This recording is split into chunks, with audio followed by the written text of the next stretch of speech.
안녕하세요. 오늘 저희와 함께 깊이 파고들 잔료는요, 바로 경영 분야의 정말 기념비적인 저서죠. 앤드류 S. 그로브의 하이아우프 매니지먼트입니다. 아, 네, 그 유명한 책이죠. 그렇죠. 인텔의 전설적인 CEO였던 저자의 경험이 아주 그냥 농축된 책인데, 특히 관리자들에게 이 생산성 향상의 구체적인 방법론을 딱 제시해 주거든요. 여러분이 뭐 어떤 분야에 계시던 간에 조직의 성과를 높이는 데 관심이 있다 하시면 오늘 이야기가 아주 흥미롭게 다가올 겁니다. 네, 저희의 임무는 이 방대한 지혜 속에서 핵심만 딱 뽑아내서 여러분께 실용적인 통찰력으로 바꿔드리는 거예요. 네, 맞습니다. 그 앤드류 그루브라는 분이 단순히 인텔을 성공시킨 경영자 이걸 넘어서 경영 자체를 하나의 좀 공학적인 시스템으로 바라본 그런 선구자였어요. 원래 헝가리 이민자 출신으로 화학공학을 전공하셨는데 이런 배경이 그분의 경영 철학에 아주 큰 영향을 미쳤죠. 인텔 CEO 재임 기간은 물론이고 나중에 스탠퍼드 경영대학원에서 오랫동안 강의하시면서 자신의 방법론을 아주 체계화하셨고요. 이 책이 바로 그 결과물인 셈입니다. 아, 그 공학적인 접근 방식, 그게 가장 잘 드러나는 부분이 바로 이 생산 원리를 설명하는 방식인 것 같아요. 되게 복잡할 수 있는 개념인데 아주 일상적인 비유로 쉽게 풀어내시잖아요. 그 유명한 아침 식사 공장 이야기부터 시작해 볼까요? 여러분, 매일 아침에요. 정확히 3분 동안 삶은 달걀 하나, 그리고 버터 바른 토스트, 따뜻한 커피, 이걸 동시에 딱 제공해야 하는 그런 식당을 운영한다고 한번 상상해 보세요. 네, 이 비유가 참 기가 막힌데요. 이 간단한 비유 속에 사실 모든 생산 활동의 핵심 원리가 다 담겨 있습니다. 뭐 공정, 조립, 그리고 검사 같은 것들이죠.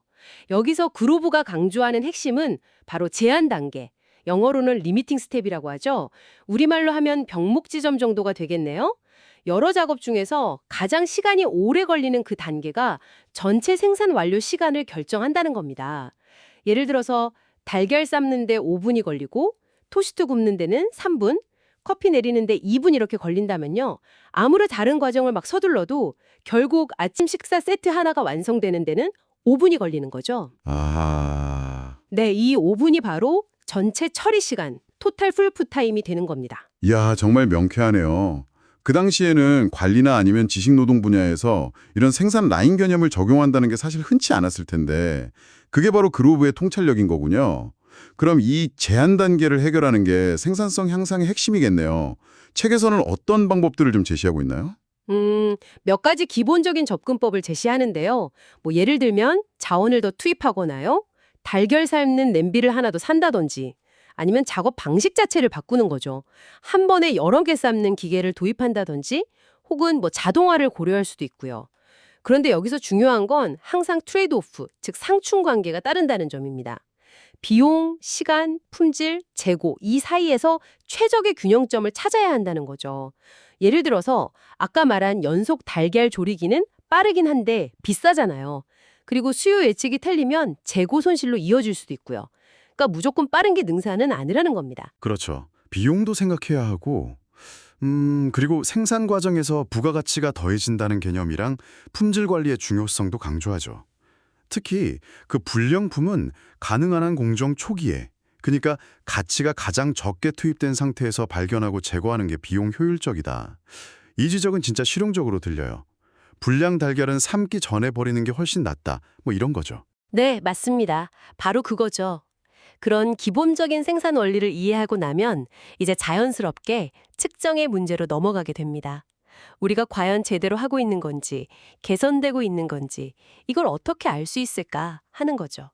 여기서 바로 지표, 인디케이터가 등장합니다. 마치 자동차 계기판처럼요.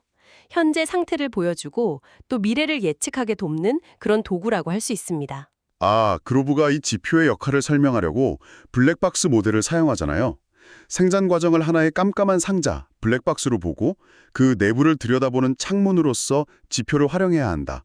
이 비유가 참 인상 깊었어요. 네, 그 비유의 핵심은 또 뭐냐면 하나의 창문만으로는 전체를 볼 수 없다는 점이에요.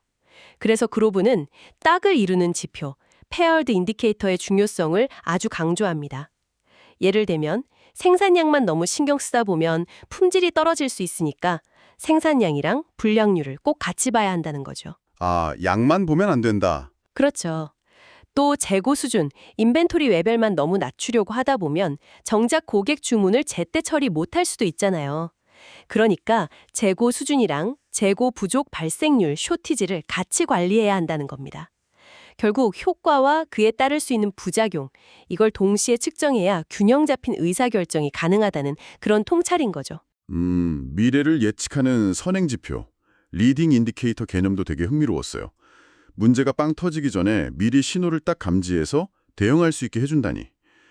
채용 목표 달성률 추이 그래프라든지 아니면 과거랑 현재 데이터를 통해서 미래 판매량을 예측하는 스태거 차트 같은 그런 예시들이 제시됐었죠. 그러니까 단순히 결과만 추적하는 게 아니라 과정과 추세를 관리하라는 의미로 해석되네요. 그렇습니다.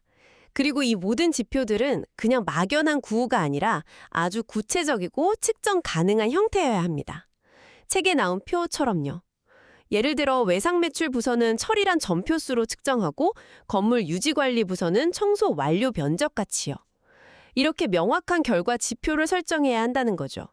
결국 측정할 수 없으면 관리할 수 없다. 이 기본 원칙을 계속 강조하는 겁니다. 자, 생산과 측정을 이해했다면 이제 관리자의 역할로 넘어가 보죠. 이 부분에서 그로브의 정의가 저한테는 상당히 인상 깊었는데요. 관리자의 결과물은 그가 관리하는 조직의 결과물, 플러스 그가 영향을 미치는 관련 조직의 결과물, 이렇게 정의를 하더라고요. 이게 단순히 자기 팀 성과만 책임지는 게 아니라는 거군요. 네, 바로 그 점이 핵심입니다. 관리자의 영향력이라는 게 자신의 직속 팀에만 국한되는 게 아니라는 거죠. 정보 공유라든지 조언, 협업 이런 걸 통해서 다른 조직의 성과에도 충분히 기여할 수 있고 그것까지 다 포함해서 관리자의 아웃풋으로 평가해야 한다는 겁니다. 여기서 관리 레버리지, 매니저리얼 레버리지라는 아주 중요한 개념이 나오는데요. 같은 시간과 노력을 투입해도 어떤 활동은 다른 활동보다 훨씬 큰 결과물의 차이를 만들어낸다는 거죠. 관리자는 바로 이 레버리지가 높은 활동에 집중해야 한다는 겁니다. 오, 레버리지.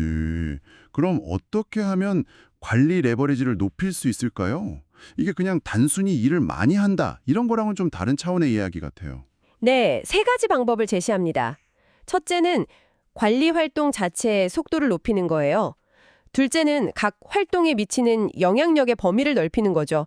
예를 들어 한 명 대신 여러 명에게 교육을 한다든지요.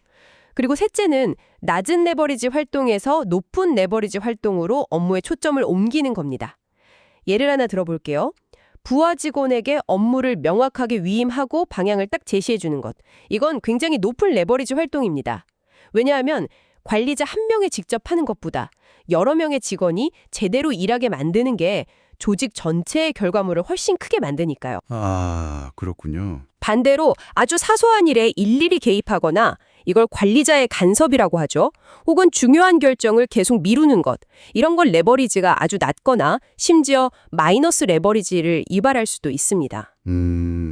관리자의 활동 중에서 또 상당 부분을 차지하는 게 회의잖아요. 근데 사실 많은 사람들이 회의를 좀 시간 낭비라고 생각하는 경향이 있는데 그로브는 회의를 어떻게 보나요? 회의를 필요악, 하지만 관리 업무의 아주 핵심적인 수단으로 봅니다. 중요한 건 회의를 어떻게 운영하느냐, 바로 이거죠. 그는 회의를 크게 두 종류로 나누는데요. 하나는 정기적으로 열려서 정보 공유나 노하우 전수를 위해 하는 과정 중심 회의입니다. 1대1 면담이나 부서회의 같은 게 대표적이죠. 다른 하나는 특정 문제를 해결하거나 의사결정을 하기 위해서 열리는 임무 중심 회의고요. 이건 좀 일회성인 경우가 많죠. 특히 그 1대1 면담, 원원을 굉장히 강조하더군요. 이게 그냥 단순한 업무 보고 시간이 아니라 부하 직원이 주도적으로 안건을 준비하고 관리자는 주로 이렇게 경청하면서 코칭하는 시간이 되어야 한다고요. 심지어 최소 1시간은 확보하라고 권장하는 걸 보고 좀 놀랐어요.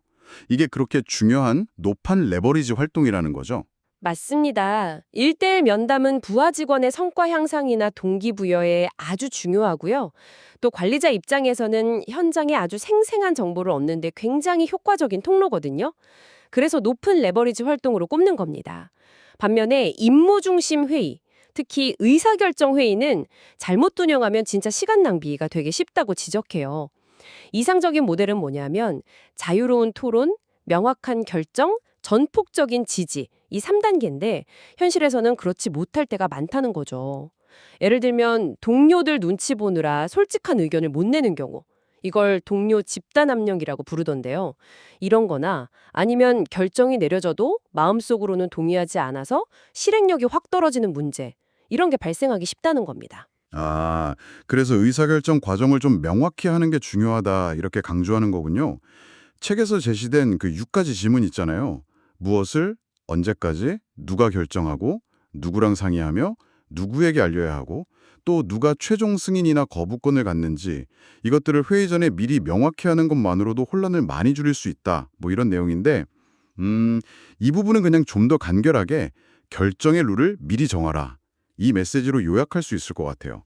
복잡하게 6가지를 다 외우기보다는 그 원칙을 이해하는 게 중요해 보입니다. 정확합니다. 핵심은 그거예요. 의사결정의 과정 자체를 미리 설계하고 공유해서 불필요한 혼란이나 비효율을 막자는 거죠. 자, 이렇게 회의 같은 걸 통해서 업무를 진행하다 보면 우리가 지금 올바른 방향으로 가고 있는지 이걸 확인하고 조직 전체의 노력을 한 곳으로 모으는 그런 시스템이 필요해지잖아요. 여기서 바로 목표 관리, Management by Objective, 즉 MBO 시스템이 등장합니다. MBO.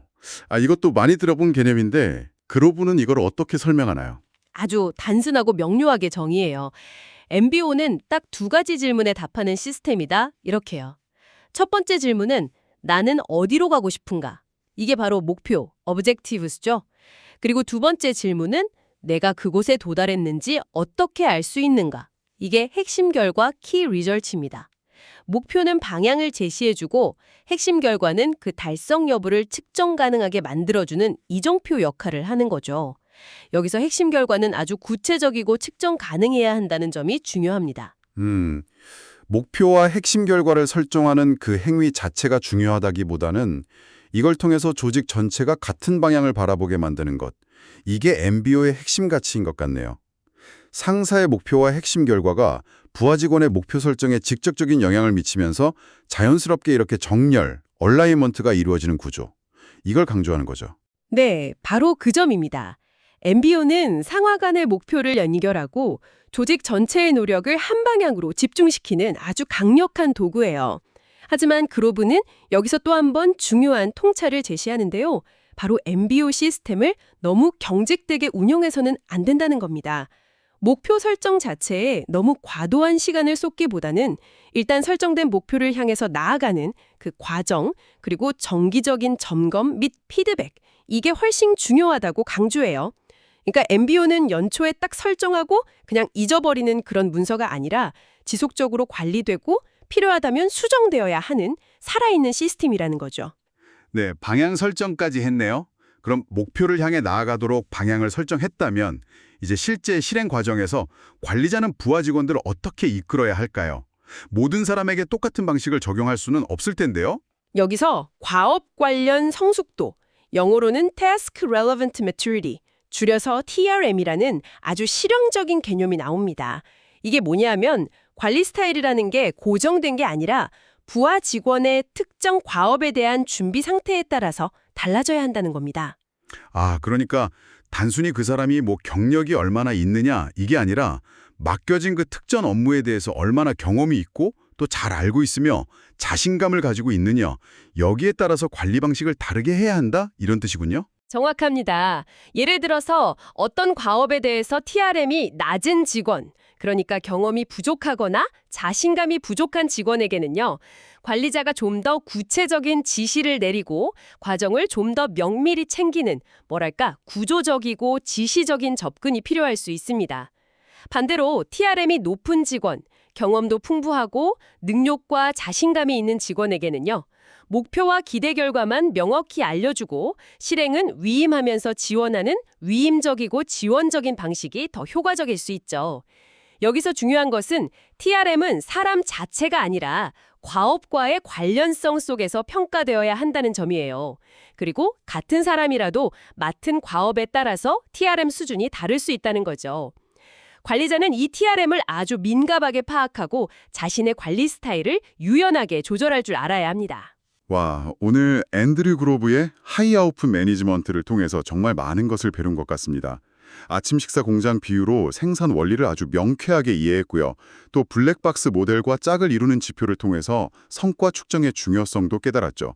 그리고 관리자의 결과물 정의와 레버리지 개념을 통해서 관리자의 역할과 영향력에 대해 다시 한번 생각해 보게 되었고, 효과적인 회의 운영법, MBO, 그리고 마지막으로 TRM까지 정말 관리의 A부터 Z까지 한번 쫙 훑어본 그런 느낌입니다. 네, 이 책이 정말 시대를 초월해서 계속 읽히는 이유가 제 생각에는 관리를 어떤 감이나 카리스마에 의존하는 게 아니라 측정 가능하고 또 개선 가능한 하나의 시스템으로 접근했기 때문일 겁니다. 명확한 목표 설정, 오브젝티브장 키리절트, 꾸준한 측정, indicators, 핵심 활동에 집중하는 것, leverage, 효율성을 추구하는 것, limiting step, 그리고 상황과 사람에 맞게 유연하게 관리하는 것, TRM의 101s. 이것이 바로 그루브가 제시하는 고성과 관리의 정수라고 할 수 있겠죠. 그의 공학적 배경이 경영에 대한 아주 독특하고 강력한 통찰력으로 이어진 결과라고 봅니다. 네, 오늘 저희가 나눈 이야기들이 여러분의 일과 성장에 실질적인 도움이 되기를 진심으로 바랍니다. 마지막으로요, 여러분 스스로에게 한번 던져볼 만한 질문 하나를 남기면서 마무리하겠습니다. 여러분 자신이나 여러분 팀의 업무 흐름에서 성과를 가장 크게 저해하고 있는 제한 단계, 즉 병목 현상은 구체적으로 무엇이라고 생각하시나요? 그리고 그 병목 현상을 아주 조금이라도 완화하기 위해서 내일 당장 시도해 볼 수 있는 가장 작은 행동 하나는 무엇일까요? 이 질문에 대한 답을 찾는 과정 자체가 여러분 성장의 시작이 될 수 있을 겁니다. 다음 시간에도 여러분의 지적 만족감을 꽉 채워드릴 흥미로운 분석으로 돌아오겠습니다. 경청해 주셔서 감사합니다.